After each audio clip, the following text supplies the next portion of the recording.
Hello दोस्तों, स्वागत है आपका अपने यूट्यूब चैनल ट्रिक क्लासेस पर। दोस्तों, आज मैं आपके लिए एक ऐसी न्यूज़ लेके आ गया हूँ जो रेलवे के एस्पिरेंट है वो काफ़ी वर्षों से इस न्यूज़ का इंतज़ार कर रहे थे। तो दोस्तों, हाल ही में आपने सुना होगा कि रेलवे की जो एलपी असिस्टेंट लोको पायलट की वैकेंसी यहाँ पर गवर्नमेंट ने अनाउंस कर दी है।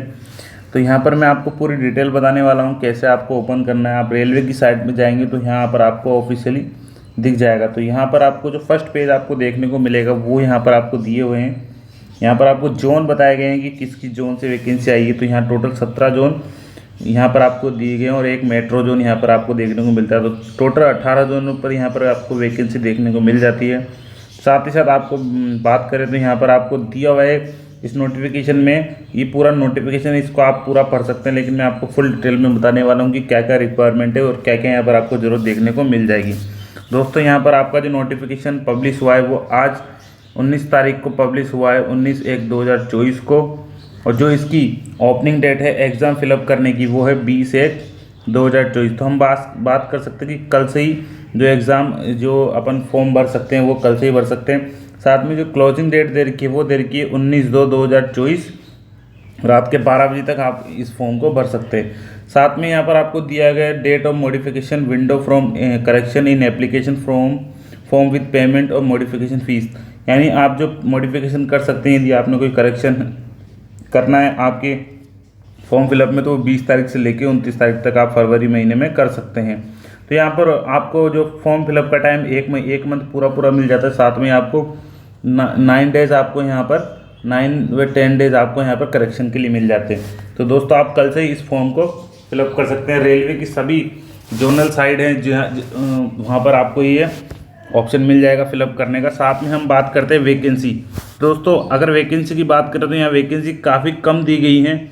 जहाँ बात की जा रही थी कि 15 से 20 हज़ार आपकी वैकेंसी देखने को मिलेगी, लेकिन गवर्नमेंट ने ओनली 5696 वैकेंसी आपकी यहाँ पर एएलपी की देखी गई है। ये काफ़ी बहुत ही कम वैकेंसी आपको यहाँ पर दी गई है। अगर हम पे लेवल की बात करें तो पे लेवल इन 7 CPC के तहत लेवल 2 की पोस्ट है और पे ग्रेड इसका 19,900 रुपये है। मेडिकल स्टैंडर्ड यहाँ पर A1 आपको देखने को मिलता है और एज क्राइटेरिया यहाँ पर आपका दिया हुआ है 18 से लेकर 30 ईयर तक आपका एज क्राइटेरिया दिया गया है। तो इस तरह से आपकी ये वैकेंसी आई हुई है। साथ में हम पढ़ते हैं इसकी इंपॉर्टेंट इंस्ट्रक्शन। तो यहाँ पर आपको क्लियर बोल रखा है, please read the information given in the CN thoroughly before filling up the online application. आपको ये पूरे इंस्ट्रक्शन पढ़ लेने हैं कि क्या क्या एलिजिबिलिटी आपको यहाँ पर दी हुई है और क्या क्या नहीं। तो मैं आपको यहाँ पर आपको बता देना चाहता हूँ, ये पूरा आपका मेडिकल स्टैंडर्ड यहाँ पर आपको क्लियर बता देना चाहता हूँ। मेडिकल स्टैंडर्ड आपको दिया गया है, candidate must ensure that they fulfil the precise medical standard for the post of LP। Candidate who are found medically unsuitable for this post shall not be given any alternative appointment. यानी जो भी इसके लिए A1 medical यहाँ पर आपको देखने को मिलता है, तो जिसकी आइज A1 मेडिकल फिट के अनुसार है वही इसमें सिलेक्शन ले पाएगा, बाकी नहीं ले पाएगा। और जिसका नहीं है वो प्लीज़ इस फॉर्म को ना भरें, कंपटीशन ना बढ़ाएं। साथ में ये पूरा आपका दिया हुआ है, पूरा यहाँ पर आप इन पॉइंटों को पढ़ सकते हैं यहाँ पर आपको।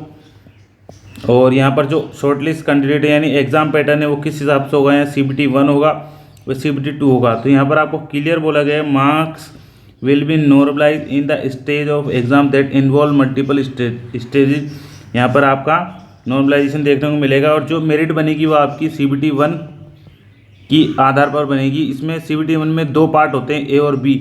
जो B पार्ट होता है वो केवल क्वालिफाई होता है स्पेशल ट्रेड, जिस ट्रेड से फॉर्म भरा है उस ट्रेड्स में आपको क्वालिफाई होना है। बाकी A पार्ट सबके लिए कॉमन होता है, उसी के आधार आपके यहाँ पर आपको मेरिट देखने को मिलेगी। और जो नेगेटिव मार्किंग है 1/3 आपको यहाँ पर नेगेटिव मार्किंग देखने को मिलेगी। या आपके जनरल इंस्ट्रक्शन आपको पढ़ लेने हैं, क्या क्या आपको किस तरह से आपको करना है और किस तरह से नहीं। आगे हम बताने वाले हैं टोटल मेडिकल स्टैंडर्ड आपको यहाँ पर आपको क्लियर बता रखा है A1। यानी आपको क्या क्या ध्यान रखना है, डिस्टेंस विजन, जो आइज विजन होना चाहिए वो 6/6 होना चाहिए विदाउट ग्लास। यानी विदाउट ग्लास आपका 6/6 होना चाहिए, मस्ट नॉट एडेड 2D, ठीक है। नियर विजन आपका 6.6 विदाउट ग्लास होना चाहिए। और आपका जो must pass test for colour vision test आपको क्लियर होना चाहिए। बाइकोनिकल विजन आपका क्लियर होना चाहिए, field of vision is right होना चाहिए, नाइट विजन आपको क्लियर दिखना चाहिए और मेसोपिक वर्जन भी आपका क्लियर होना चाहिए। तो ये आपका मेडिकल स्टैंडर्ड है। तो यहाँ पर आपको मेन इंपॉर्टेंट 3 पॉइंट दिए गए, तीनों पॉइंट आप फुलफिल होने चाहिए जब ये इस फॉर्म को भरे, नहीं तो मत भरे, नहीं भरे आप। आगे हम बात करते हैं नेशनल, या आपको ये तो नॉर्मल बात है, ये होनी चाहिए। एज क्राइटेरिया आपका दिया गया 18 साल से 30 साल के बीच में। अगर एज रिलैक्सेशन की बात करें तो SC ST को 5 साल, OBC को नॉन क्रीमिंग LY कैंडिडेट को 3 साल, बाकी जो एक्स सर्विसमैन है उनको भी यहाँ पर आपकी छूट दी गई 3 साल, 6 साल, 8 साल। इस तरह आपसे आपकी पूरी एज रिलैक्सेशन की PDF आपको यहाँ पर देखने को मिल जाएगी। आगे हम बात करते हैं क्वालिफिकेशन की।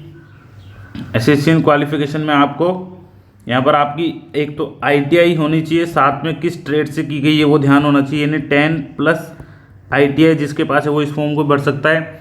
साथ ही साथ जिसने BTech की हुई है सिविल को छोड़ के और IT को छोड़ के, यानी इलेक्ट्रॉनिक्स, कंप्यूटर साइंस वाले और मैकेनिकल वाले इसको भर सकते हैं। तो इस तरह से आपका ये आपको यहाँ पर, और साथ में एक चीज़ और मैं आपको बताना चाहता हूँ, जिसकी अपेयरिंग एजुकेशन क्वालिफिकेशन यानी जिसका फाइनल रिजल्ट अभी तक नहीं आया वो इस फॉर्म को नहीं भर सकता। यानी 20/2/2024 से पहले जिसकी क्वालिफिकेशन कंप्लीट हो चुकी है ITI या इसके रिलेटेड जो क्वालिफिकेशन मांगी है वही इस फॉर्म को फिलअप कर सकता है, बाकी अपेयरिंग स्टूडेंट इस फॉर्म को नहीं फिलअप कर सकते हैं। तो इस तरह से आपकी यहाँ पर पूरी एजुकेशन क्वालिफिकेशन दे रखी है, क्या क्या आपकी एजुकेशन क्वालिफिकेशन है। साथ में आपको पेपर की बात करें तो आपका यहाँ पर अब हम बताने वाले हैं जो फर्स्ट CBT स्टेज होने वाला है वो किस तरह से होने वाला है। CBT 1 will be only a screening exam for shortlist eligible candidate for CBT 2 based on their normalisation marks and merit. यानी जो CBT 1 में पास होंगे वो CBT 2 के लिए क्वालिफाई होंगे, के लिए एलिजिबल होंगे। The marks of CBT 1 shall not be counted while preparing the final panel. जो CBT 1 के मार्क्स है वो काउंट नहीं होंगे, जो फाइनल जो मेरिट बनेगी उसमें काउंट नहीं होंगे, लेकिन जो 70% होगा वो उसका लिया जाएगा। Candidate belongs to OBC SC ST भी। तो इस तरह से आपका ये पैटर्न होने वाला है। एग्ज़ाम का ड्यूरेशन होने वाला है 16 मिनट्स, नंबर ऑफ 75, और सेकंड पार्ट होने वाला है आपका। सेकंड पार्ट में आपको मैथ आएगी, मेंटल एबिलिटी आएगी, GS आएगी, व GK आएगी, इस तरह से। और CBT 2 में आपको यहाँ पर दिया होगा RLB। इस तरह से आपका पूरा सिलेबस है, आप इसको अच्छी तरह पूरे पढ़ लीजिएगा। साथ में आपको जो भी आपकी डिग्री है ये आपके स्पेशल ट्रेड्स होने चाहिए। इसमें आप यदि आप इन ट्रेड से आपने ITI या फिर BTech की हुई तभी आप इस फॉर्म को फिलअप कर सकते हैं। तो ये आपकी पूरी एजुकेशन क्वालिफिकेशन आपको यहाँ पर देखने की मिल रही है। तो इलेक्ट्रिकल इंजीनियरिंग होनी चाहिए, इलेक्ट्रॉनिक इंजीनियरिंग होनी चाहिए, मैकेनिकल होनी चाहिए, ऑटो इंजीनियरिंग होनी चाहिए। अगर बात करें तो इलेक्ट्रॉनिक्स इंस्ट्रूमेंट, ये आपके ITI के ट्रेड से ये आपके पास है, तो ये आप इस फॉर्म को फिलअप कर सकते हैं। तो इस तरह से आपका पूरा क्राइटेरिया दिया गया है। ये आपकी जो वेबसाइट्स दी हुई जहाँ पर आपको नोटिफिकेशन देखने को मिल जाएगा, आप इन वेबसाइट्स पे जाकर नोटिफिकेशन चेक कर सकते हैं। 1 2 3 4 5 6 7 8 9 10 11 13 14 15 16 17 18 19 20 21 वेबसाइट जहाँ पर आपको दी होगी, इन पर आप जाकर देख सकते हो। तो ये पूरा आपका नोटिफिकेशन है। यदि आपको कोई न्यूज़ अच्छी लगी है, यदि आप रेलवे के एस्पिरेंट हैं, तो आप प्लीज़ चैनल को सब्सक्राइब और शेयर ज़रूर करें। यह आपकी वैकेंसी की डिटेल दी हुई, किस जोन से कितनी वैकेंसी आपको देखने को मिल जाएगी। तो ये आपकी पूरी वैकेंसी। तो सबसे ज़्यादा हम बात करें वैकेंसी, तो यहाँ पर हमको बिलासपुर जोन से देखने को मिल रही 119 वैकेंसी। इस तरह से टोटल वैकेंसी ये बिलासपुर से 1192 वैकेंसी आपको देखने को मिल जाती है। उसके बाद आपको सिकंदराबाद की 559 वैकेंसी आपको देखने को मिल जाएगी।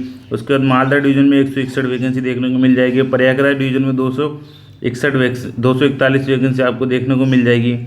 उसके बाद आप भुवनेश्वर में 280, अजमेर में 228, अहमदाबाद में 238, बेंगलोर में 473 सीट आपको देखने को मिल जाएगी। तो इस तरह से आप अपने अकॉर्डिंग फॉर्म को फिलअप कर सकते हैं, किस जोन से आपको चॉइस करनी है। और साथ में आप केवल एक ही डिवीज़न से एक फॉर्म भर सकते हैं। इसके अलावा यदि आपने किसी और डिवीज़न से दूसरा फॉर्म लगाने की कोशिश की तो आपका फॉर्म रिजेक्ट कर दिया जाएगा और आप अमान्य माने जाओगे इस एग्ज़ाम के लिए। तो ये न्यूज़ ऐसी न्यूज़ आपको ये न्यूज़ कैसी लगी, प्लीज़ चैनल को सब्सक्राइब है, शेयर करें। Thank you.